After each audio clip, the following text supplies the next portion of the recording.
We are still in Texas. But this story takes us back by 34 years.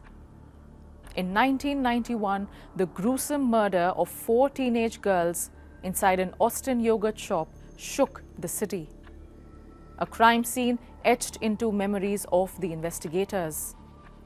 2 men were arrested and convicted, but hope for justice slipped away when DNA evidence shattered the case, clearing the men and leaving the real killer scot-free. For years, the mystery remained unsolved, until last week when a stunning breakthrough came around. DNA evidence identified a new suspect, Robert Eugene Brashers, a long-dead serial killer linked to a trail of rapes and murders stretching across the United States. But what really happened on December 6, 1991? Let's take you through the sequence of events. It was supposed to be just another Friday night. 4 teenage girls, 1 small yogurt shop. But horror unfolded and shook the city to its core. Around closing time, investigators say someone entered the store through the back door, bound, gagged, and shot the teenagers before setting the building on fire. Firefighters found the bodies of the victims: Amy Ayers, just 13 years old, Eliza Thomas, 17, sisters Jennifer and Sarah Harbison, 17 and 15 years old, respectively. But 8 years, that's how long the families have waited for a breakthrough. And then in 1999, it finally came. Springsteen and Scott, who were teenagers at the time of the murders, confessed. They were tried and convicted, even though they recanted their confession and said that their statements were made in duress. As years passed, the conviction was overturned on appeals.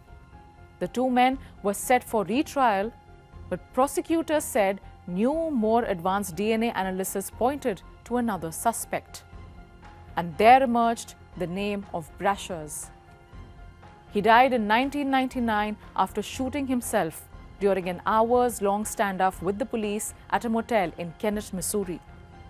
But with advances in forensic DNA analysis, cold case units began comparing decades-old evidence to new national databases. And Brasher's name kept coming up again and again. From the 1990 killing of Genevieve Zitricki, a 28-year-old found beaten and strangled in her bathtub in South Carolina, to the rape of a 14-year-old girl in Tennessee in 1997. Authorities say Brasher's lengthy criminal record included attempted murder, burglary, and impersonating a police officer. Brasher's daughter, in interviews with local news station, expressed sorrow upon learning about the latest deaths that were linked to her father. 34 years since the crime. This was a case built on confusion, false confessions, and delayed justice. But one thing never changed. 4 girls lost their lives in a brutal, senseless act of violence. And while the system may have failed at times, science did not fail these girls and their families.